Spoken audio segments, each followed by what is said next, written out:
You're watching and listening to The Daily Living Show with D. Elias. Today on Daily Living, I have David Rath. He is a registered dietitian and also on the panel of experts with me. And our topic today is going to be type 2 diabetes. Thank you so much, David. And You're welcome. Good to be here. Tell us a little bit, maybe, what are the symptoms that people should be looking for? If you have low blood sugar, you're kind of shaky and sweaty. Sometimes there's not really too much in the way of symptoms. What is important is that you go to your doctors regularly and get a checkup, because the lab test is going to tell you, what's going on. If you're feeling tired, you're not getting enough energy. That could be from not enough glucose getting into your cells to feed your cells, and that could be diabetes or pre-diabetes. Right. Especially if you have relatives that have diabetes, I would think it is hereditary, correct? There's definitely a genetic component to it, yes. So if you have any relatives that have diabetes, you definitely want to make sure and go to your doctor's office and get lab tests on a regular basis to get your blood sugar tested, yes. Right. What is type 2 diabetes? Type 2 diabetes is generally what it is. Type 1 is where your pancreas doesn't make enough insulin. Generally, type 2 is when your pancreas does make enough insulin, but your cells can't accept it. They're insulin insensitive, so to speak. Often this happens when you get overweight and you have a lot of fat around your abdominal area.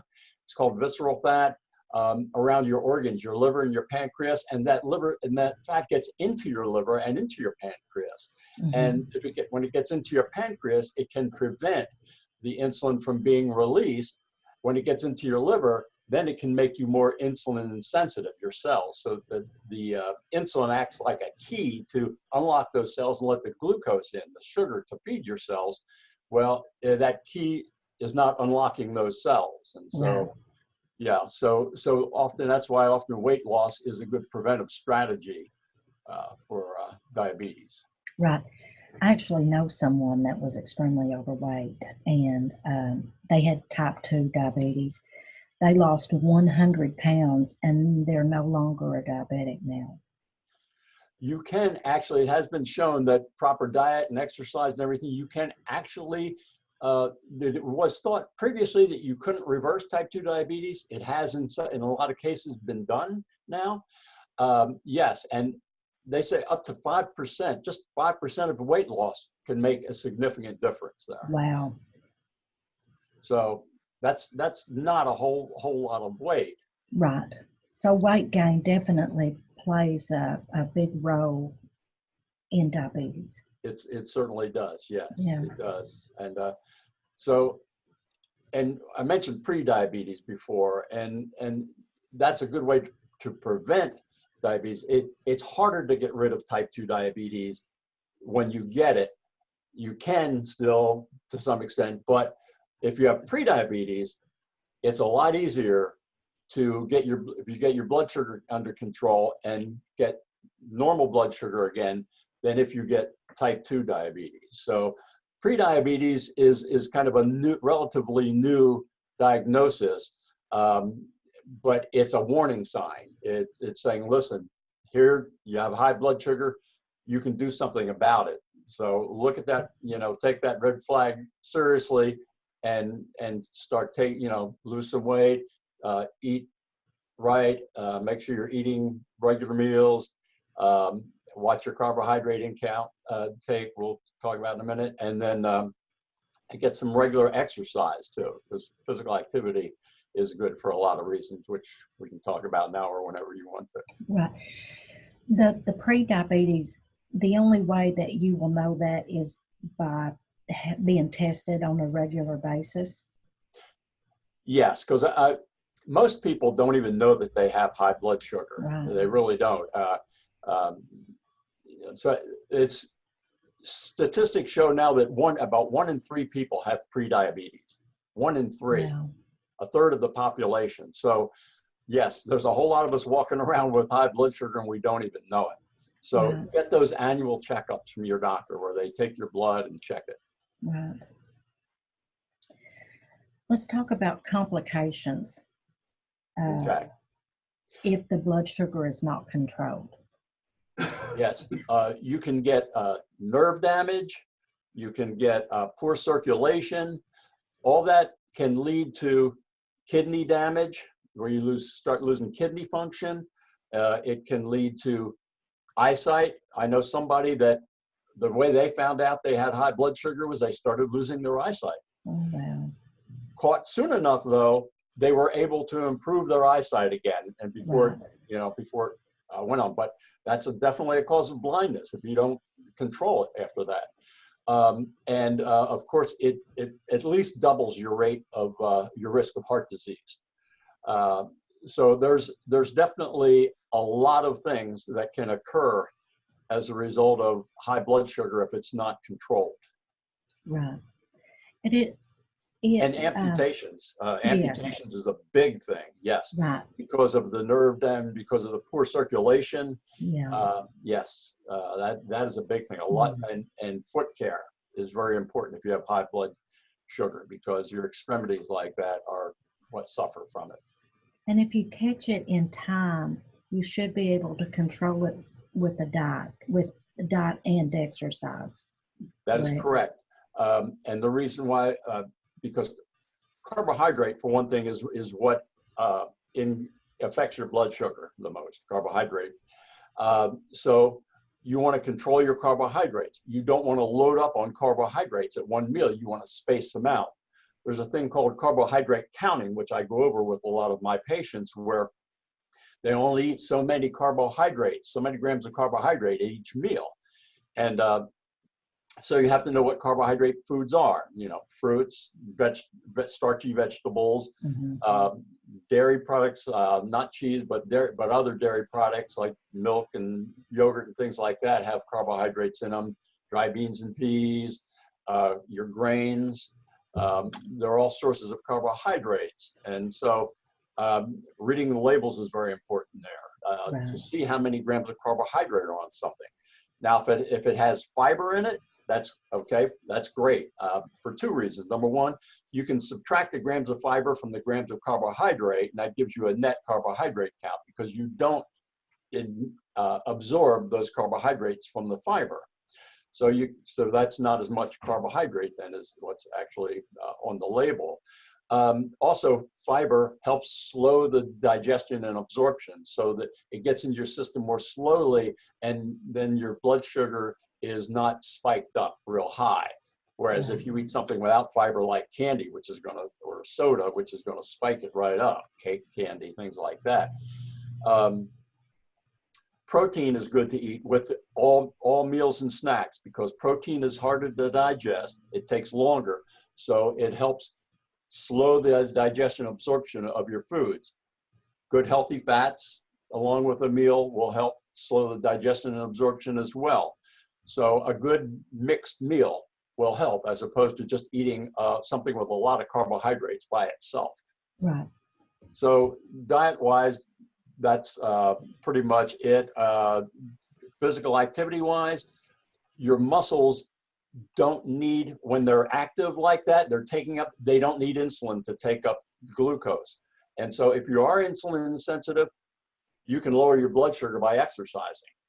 And since when you exercise, that raises your metabolic rate and your muscles' ability to take in glucose for up to 48 hours. So if you exercise regularly, you can keep your blood sugar down from the exercise. And of course, the exercise is going to help your heart. It strengthens your heart. Your heart's a muscle, and it's going to lower your risk for heart disease. Okay, it's going to help you lose weight too, which is going to keep your cholesterol down, which is going to help your blood sugar. So exercise is a very strong component in diabetes. Right. What are some foods that you should definitely avoid? Well, like I mentioned before, by eating or drinking them by themselves, cake, candy, sodas, things that are just really going to spike your blood sugar are not a good idea. You know, it's not like you can't ever have a candy bar if you have a little in moderation at the end of a meal. And if it has carbohydrate, you have to include that in the carbohydrate count of the meal, okay? So, I mean, just to give an example, a carbohydrate count is somewhere between 10 and 20 grams of carbohydrate we would count as a carbohydrate, one carbohydrate count. So if you see on that label that something has 15 grams of carbohydrate in it, that's considered a carbohydrate count. So that's, you have one serving of that, that's considered one carbohydrate count. We usually allow, according to what your calorie count is, about three to four carbohydrate counts per meal, and then one or two per snack. So that's that's a good way to control your carbohydrates. Once you learn that, and it gets easy. Once you learn it, it gets a little easier to do. Every diabetic that I know craves sugar, candy, and a lot of us do. I mean, a lot of people. It's a natural thing. It really is. The sugar taste, the sweet taste. I'm sorry. No, I was just going to ask, is the snacks important to make sure that they're included, you know, eat ever so often to help control the insulin? Yeah, you shouldn't go for a long time without eating. Generally, people don't go definitely not more than 4 hours without eating. I see a lot of people with diabetes. When I see them the first time, they don't eat breakfast. Just a lot of people don't eat breakfast. They're not hungry for it, or they just don't have time, or whatever. And so we go over quick and easy ways to make a real good healthy breakfast, overnight oats and things like that, that will help keep their blood sugar steady, so it doesn't get too low, because you can get hypoglycemia, and that's low blood sugar, and that's going to give you problems too. So yeah, eating regular is very important. Small frequent meals, maybe 3 meals and a snack in between. Say if your biggest time period between eating is, say, you eat a 12 o'clock lunch and a 7 o'clock dinner, you're talking almost 7 hours there. Well, then you need to have an afternoon snack somewhere in there, a late afternoon snack, or if you eat an early dinner, then maybe you need a light snack in the evening. What are some healthy snacks that you would recommend? Yogurt, low-fat yogurt with nuts or some little fruit in it. Not the yogurt with the fruit on the bottom, because that's more like a sugar gel than it is fruit. Get a low-fat plain yogurt, or if you just can't stand that, maybe a vanilla flavored yogurt or something, or a regular yogurt with a little bit of vanilla, drops of that liquid vanilla you can put in there, and some fruit or something to sweeten it up a little bit. And yeah, fruit, whole grain bread with some peanut butter on it, because you're getting some protein along with your grains there. And of course, with the yogurt and the nuts, or the yogurt and the fruit, the yogurt's giving you protein. So dairy is a good source of protein. Turkey sandwich with some mustard or mayo on, or something like that. Yeah, there's a lot of different things, just good things from the 5 food group, and get to know what has carbohydrate and protein, so you have a little bit of carbohydrate and protein with each snack. Right. Explain glycemic index versus glycemic load. Okay. Well, the glycemic index is basically what a food or beverage, how much that will raise your blood sugar, okay, from a single food or beverage. Glycemic load is more, say, you eat a meal. Well, it may have a high glycemic index food in there, but that could raise your blood sugar quickly. But if you have your protein, your fat, your fiber, and everything in your meal, that decreases the glycemic load overall of all the foods. It's not too bad. It's not going to raise your blood sugar that much because you have protein and fiber and some fats in there and everything. And so, so just because the glycemic index of the food is high, it may be okay to eat because, say, a potato that has a high glycemic index. Well, if it's eaten with some chicken breast and some low starchy vegetables like broccoli and asparagus or things like that, tomato, then it's going to, overall glycemic load is going to be low. So it's not going to affect your blood sugar too badly. Right. And I know a lot of us have a very busy lifestyle. So talk about eating out when you're diabetic. Okay. Well, first thing is portion size, okay? Because when we eat out, we really tend to get large portions. Restaurants give us, there's a difference between a serving size and a portion. Portions are what we give ourselves or what restaurants give us, and they're not the USDA serving sizes. So make sure, and like if I go to a sit-down restaurant, if you go to a sit-down restaurant and you have diabetes, make sure that anything there that's carbohydrate, like say they give you a huge baked potato or something, well, you may want to eat just half of that and have them put the other half in a to-go box, along with anything else there that, I mean, when I go to a restaurant, those portions are so large that I often will not eat all of it. And so, I mean, a lot of people say, well, I paid for it, so I don't want it to go to waste, well, okay, well, you don't have to. Have it for lunch the next day, No. And if we don't have enough, maybe self-discipline because we're members of the Clean Your Plate Club, we want to eat the whole thing since it's served to us, so we tend to eat the whole thing. Have them put half of it in the to-go box before they even bring it out. Have them bring it just half the portion, and have the other portion set aside for you. A lot of people do that, and make sure you know your foods and what has carbohydrate and not, so that when you're ordering, you're making good choices there. And watch the bread basket. Okay, you're in a sit-down restaurant, they bring that bread basket or basket full of chips or whatever. I mean, that's just loaded with carbohydrate. Absolutely. I mean, that's going to really shoot up your blood sugar.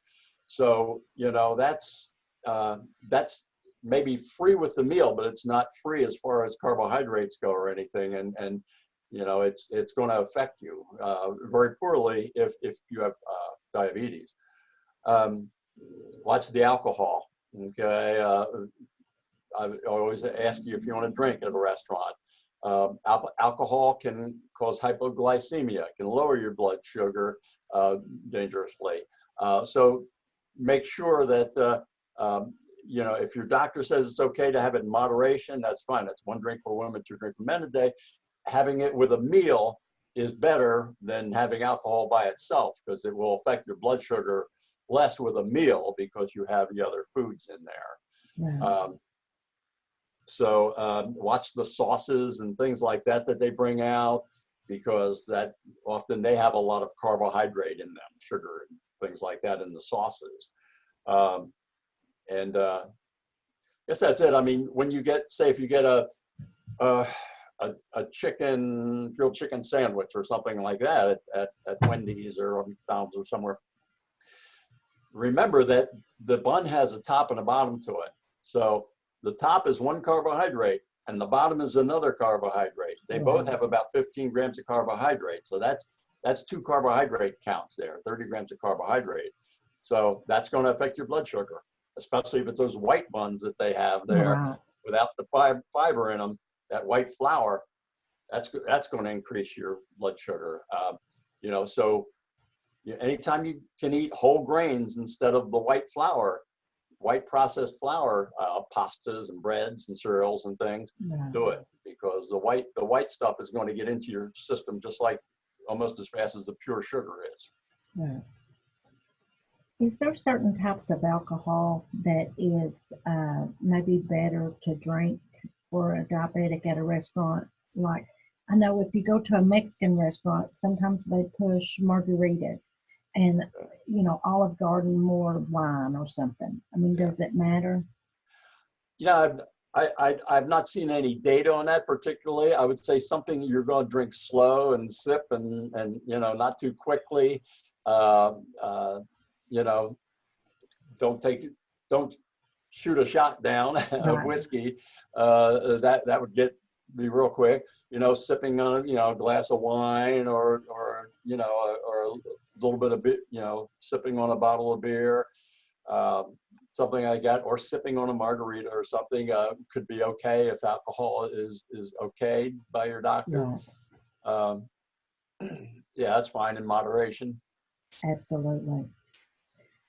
Um, is there supplements?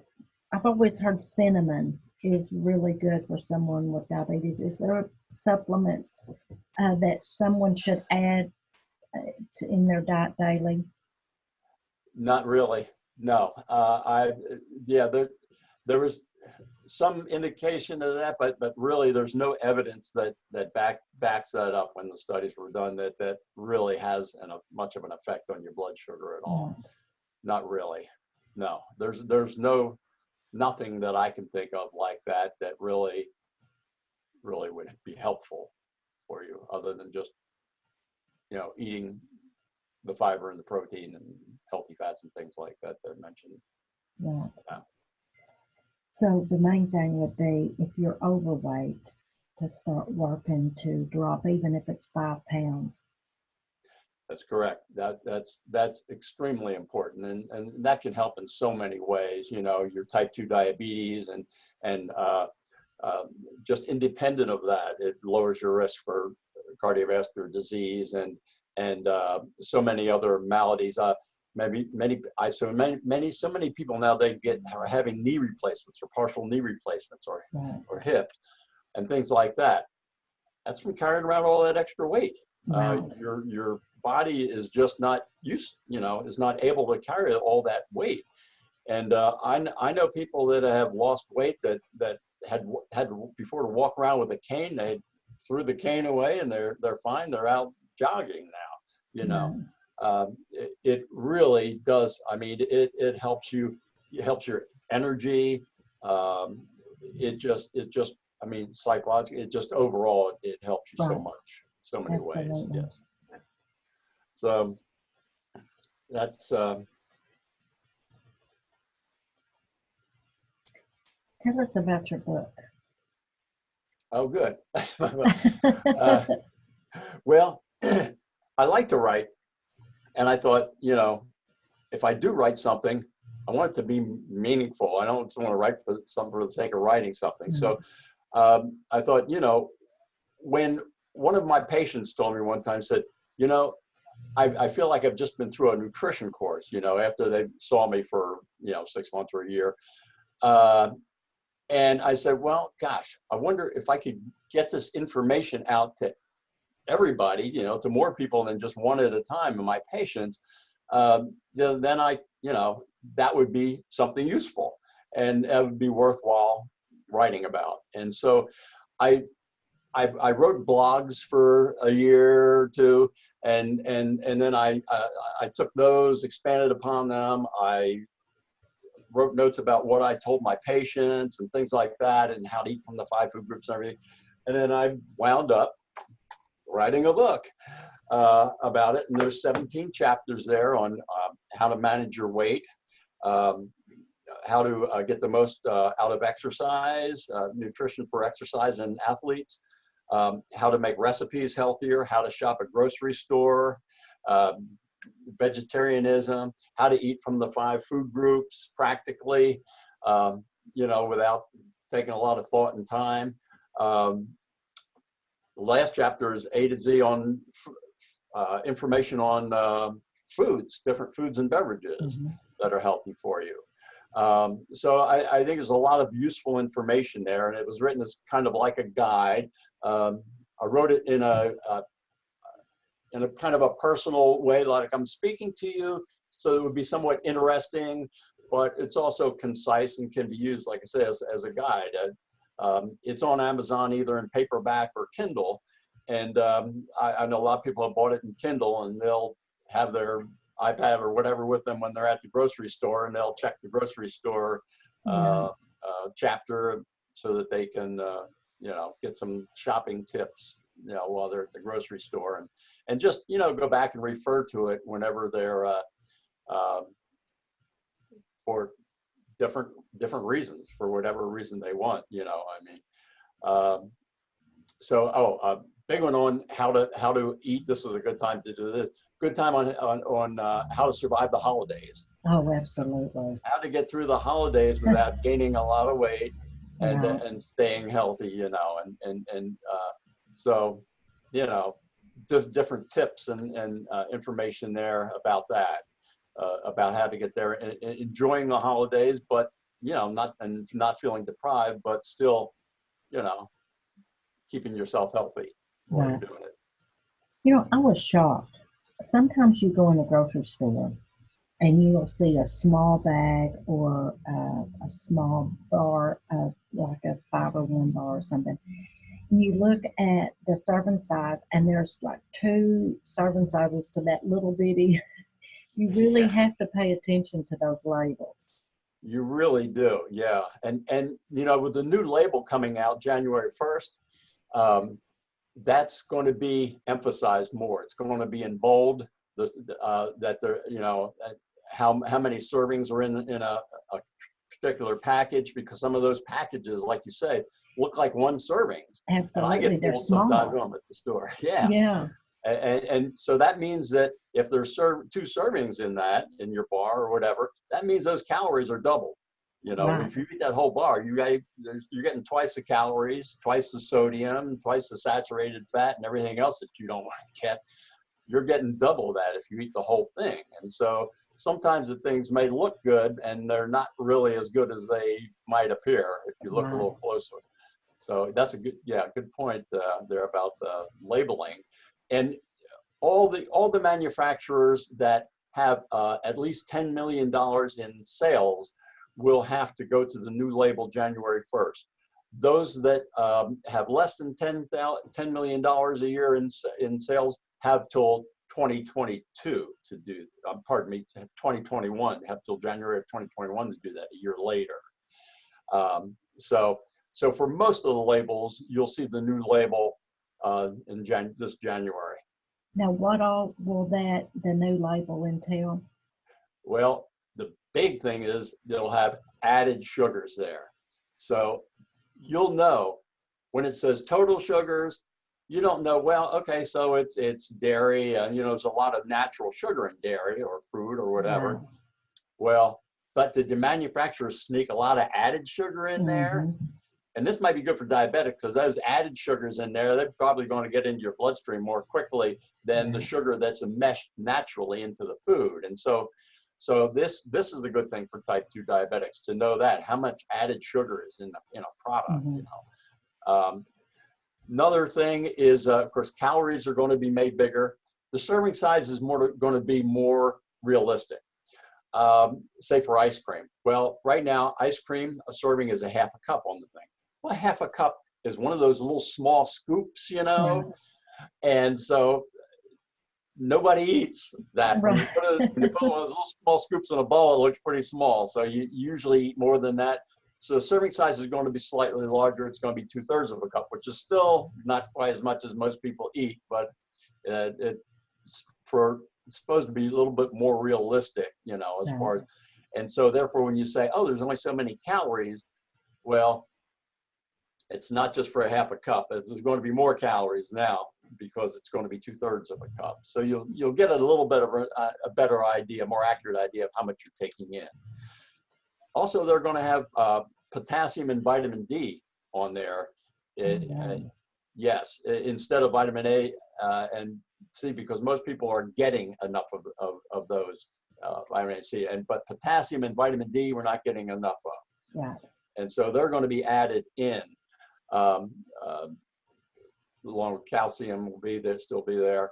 Of course, potassium, for those that have high blood sugar, that's a good one to have on there, because that and calcium and magnesium will help keep your blood pressure low. So there's just a few, but some really good changes that are going to be made to the food label. They're the basic ones. Right. It's just going to force transparency. Yes, a little more transparency for sure. Yeah, and that's a good thing. That's Absolutely. a good thing. I mean, what we should go into that with our eyes open. That's what we were lobbying for menu labeling. It's kind of like, for calorie labeling on menus. Some people thought that, say, why not? Why shouldn't people know if they can still buy it if they want, but shouldn't they know what they're buying? Shouldn't they know how many calories are in something when they buy it? Because most people are really surprised when they see how many calories are in something. I mean, I know that when I do a food log, my first food log analysis for a patient, they don't realize how much calories, how much sodium, how much this and that something had in it, So it's a good thing to know. Transparency is good. Absolutely. How is Diet Cokes any kind of diet pops? Are they good? The Diabetes Association recommends if you are going to drink soda, drink diet soda, because the sugar is going to shoot your blood sugar up. And there are studies that show that sugar leads to heart disease. So yes, diet sodas are better. And, a lot of people say, well, I heard they cause cancer. I heard they make you want sweets more. I heard this and that. And, you're going to eat more sugar and gain weight because you want more of the sweet taste. Maybe anecdotally, but studies have not shown that. Population-wise, that is not the case. Everything's generally coming up okay for, and we've been using them for pretty much a pretty long time now. So, long range, we're getting to see that, maybe there's not a problem long range with it. They have, the monk fruit and the stevia now, which are from the stevia plant and monk fruit from a plant in Africa, I think it is. So they're more natural. And so, that may be something that you want to have rather than one with saccharin or something like that in it. Right. Of course, it's probably best to drink water. It's not going to raise your blood sugar. So that's a good thing. Absolutely. Okay. I think and they do make that so you can put it in baking too. I mean, they have the Splenda, they have the stevia, and they have it in powdered form. You can use it in baking and substitute it for sugar in baking too. So that's a good thing for diabetics to do. Yeah. What I think is kind of funny is every now and then I'll see someone with a Diet Coke and a piece of chocolate cake. Well, at least I'm being good here. Okay, yeah. They're trying to level it out, Yeah, right. Cut the sugar in half. I guess it's better than a full, Right. Okay. Well, thank you very much, David. Sure. A lot of very helpful information. Thank you. And they can get my book on Amazon.com. Okay. Absolutely. They put Diets Are Hard, This Is Easy, the title in, or my name on Amazon.com. They do a search on Amazon.com. Either one, that'll come up, and they'll be able to see the table of contents, the 17 chapters, what all's covered. It'll show the introduction and everything. They can read that in part of the first chapter, so they'll get a taste for it and see if they want to try it or not. Right, absolutely. And I'll post the link as well. Thank you. For the book. Okay. Thank you today for tuning in. If there is a subject, health topic that you would like to see David and I cover, you can drop it in the comments below. And thank you, David, very much for coming on. My pleasure. And we will work on getting another topic out there and discussing it in the very near future. Look forward to it. Okay, thank you very much. Please support our sponsor, RenovationTea.com. You'll find a large variety from daily to specific herbal remedy teas, all certified organic and fair trade. Use DL10 to get a 10% discount. You can find details in the description below. If you like what I'm doing, please like and subscribe, and don't forget to hit the notification bell so you won't miss an episode.